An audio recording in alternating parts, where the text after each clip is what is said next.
Thank you, Chair, fellow panelists, ladies and gentlemen. Let me on the onset start with thanking India Foundation, not just for inviting me, but also holding this great event. I think it's a very exciting idea, bringing a region together, not just that, but creating a region. It's an imaginary, and when I looked at some of the things that the wish list, which was given to our group, which is Progress, looking at education, finding values, common values, institutions like democracy, etc., and then finally leading to the idea of something of a regional parliament on the pattern of the European Parliament. I thought about these things, and for me, the way I looked at it, it was like there are things which, in the minds of the organizers perhaps, they're doables, and then there is an ideal, which is the kind of connectivity, which would have a kind of a seamless connection between different states of the region as you have in Europe. But this is an ideal. And let me talk about, I have my own ideas about how do we go from these tactical approaches, from things which are doable to what needs to be achieved. To begin with, I think this is indeed the time in South Asia. One of the reasons I find the idea exciting is that South Asia is a region, IOR at large, needs to speed up conversation on building linkages. It is needed to solve the numerous issues of poverty, underdevelopment, food shortages, overall economic development, serious natural calamities, climate change, piracy, and other shared problems.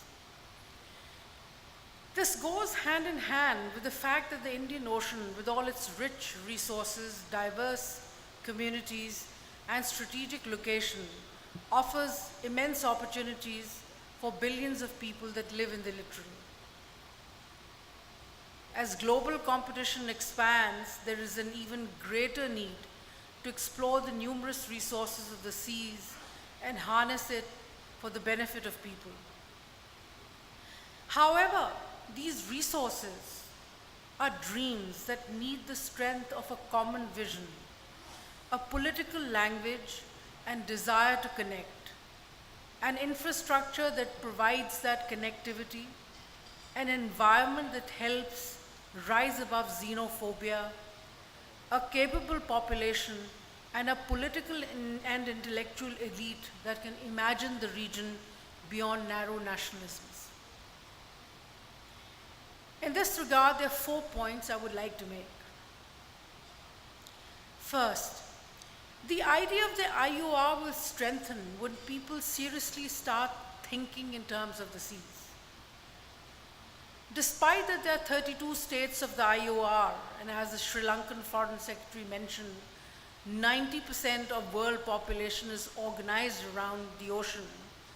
However, it's worth observing how much of this population thinks in terms of the sea beyond means of utility. There is little sea transport within the region, and generally, it is land-based thinking that dominates our imagination. While briefly serving in the Pakistan Navy, one thing I learned was that the sea trains the mind differently than land. It is therefore vital that we have this domestic debate. And we were talking about connectivity. I think this is a debate that each of the states, first of all, needs to have in their own country.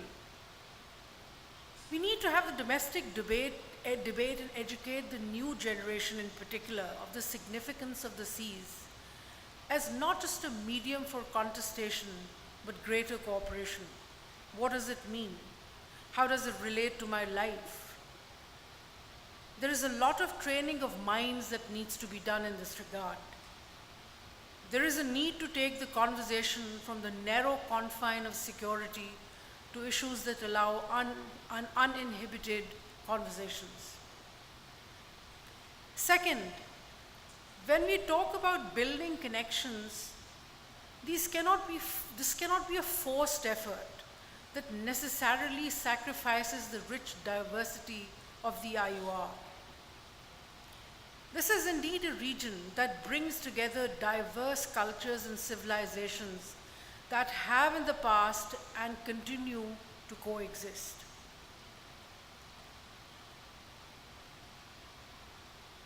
It is in modern times, especially as a result of the colonial history, which, while contributing some great liberal institutions, also left behind a political map that we are still continuing to negotiate and which tends to be a source of a lot of violence and radicalism in the region. But this internal conflict ought not to create imaginary barriers. My concern is that in our eagerness to create this common identity, let us not try to ignore what we have. So for the IOR to work, it is not just commerce or joint maritime exercises, but the sense of belonging and being accepted despite those differences. Thus, while we define the region, the definition should not be burdened with a narrow imagination. This means that while bigger states, like India, play a role as a pivot, let this centrality not create confined spaces.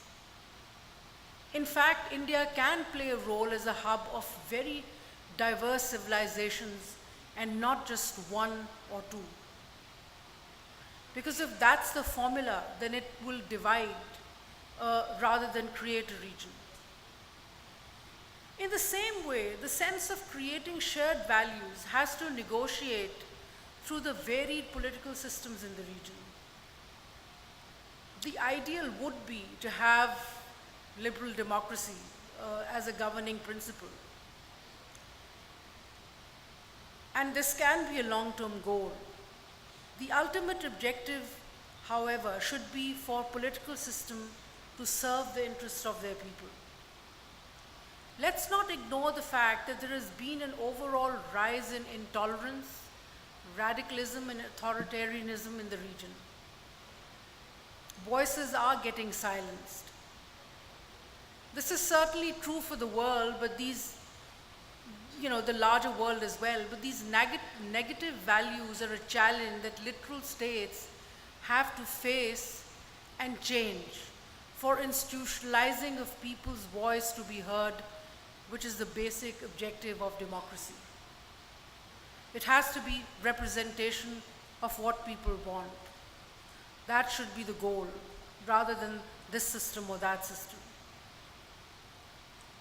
Third, while we accept this diversity, it is essential to limit the damage caused due to competing interests of littoral states and their partners. It was mentioned that the IOR brings a lot of hope and is better than other regions such as, for example, the South China Sea.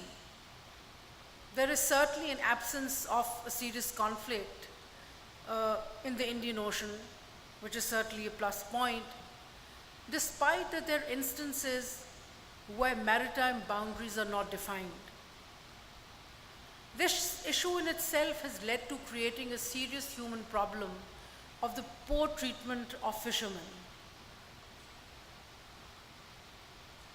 This is where the world of cooperation in search of livelihood meets the narrow security contestation.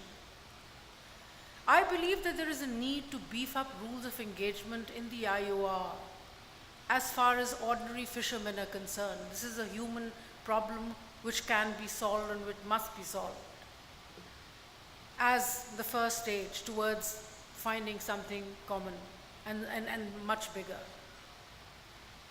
Finally, my fourth point, the geopolitical and domestic political dynamics of the IOR is influenced by interests of bigger and more resourceful states. The interest of the US and China has an impact on geostrategic and geopolitical environment of the Indian Ocean region. It creates, more than the direct confrontation, it also creates expectations and reactions in the littoral state partners that will have an impact on future connectivity within the region. The ongoing conflict in the Middle East that seems to be driven not just by competing interests of the power elite of the region, but also how strategic objectives of the US are spelled out and perceived. The same goes for South Asia, where China is expanding its influence. There are competing interests at play to manipulate resources and muster greater political influence, which can itself inadvertently feed into initiating a cycle of conflict that must be negotiated urgently. There is a need to establish norms for operating in the IOR with the intention that there is sufficient space for all and it's not dominated by one or the other. There are numerous possibilities that one can map out here. Cultural connectivity, a lot of conversations that can begin at the same time or in a parallel. But it's important to understand that despite these ambitions, there is a need to watch for the challenges and open up the conversation further. Ultimately, cooperation will come about when major disputes and obstacles are resolved. Not bringing the issues into conversation or not creating institutional mechanism to solve the problems will not help grow the Indian Ocean region. Thank you.